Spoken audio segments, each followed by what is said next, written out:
Hello అండి. Blood cancer వ్యాధిగ్రస్తుల్లో treatment ఎలా ఉంటుంది? బ్లడ్ క్యాన్సర్‌లో రకరకాల టైప్స్ ఉంటాయి. కొన్ని అక్యూట్ ల్యూకీమియాస్ ఉంటాయి. కొన్ని క్రానిక్ ల్యూకీమియాస్ ఉంటాయి. లింఫోమాస్ అంటాము. మల్టిపుల్ మైలోమా, డిస్ప్లాస్టిక్ సిండ్రోమ్స్ అంటాం. అంటే ఎండీఎస్ అంటారు. మైలో ప్రొలిఫరేటివ్ నియోప్లాజమ్స్ అంటారు. అంటే ప్రైమరీ మైలోఫైబ్రోసిస్ ఇలాంటివన్నీ ఉంటాయన్నమాట.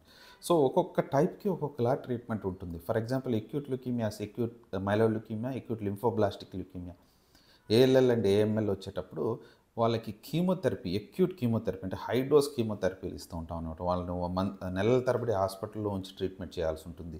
క్రానిక్ ల్యూకీమియాస్‌లో అయితే కొన్నిటికి కొన్ని రకాల టాబ్లెట్స్‌తోనే ట్రీట్మెంట్ సరిపోతుంది. కొన్ని క్యాన్సర్స్, కొన్ని క్రానిక్ ల్యూకీమియాస్‌కి అయితే ట్రీట్మెంట్ కూడా అవసరం లేకుండా అబ్జర్వ్ చేస్తుంటాం. లింఫోమా అండ్ మల్టిపుల్ మైలోమాలో కొన్నిటికి మైల్డ్ కీమోథెరపీస్ ఇస్తే సరిపోతుంది. కొన్నిటికి మోడరేట్ కీమోథెరపీస్ ఇస్తే సరిపోతుంది. మైలోఫైబ్రోసిస్‌లో టాబ్లెట్స్‌తోనే కొంతవరకు దీన్ని కంట్రోల్ చేయొచ్చు.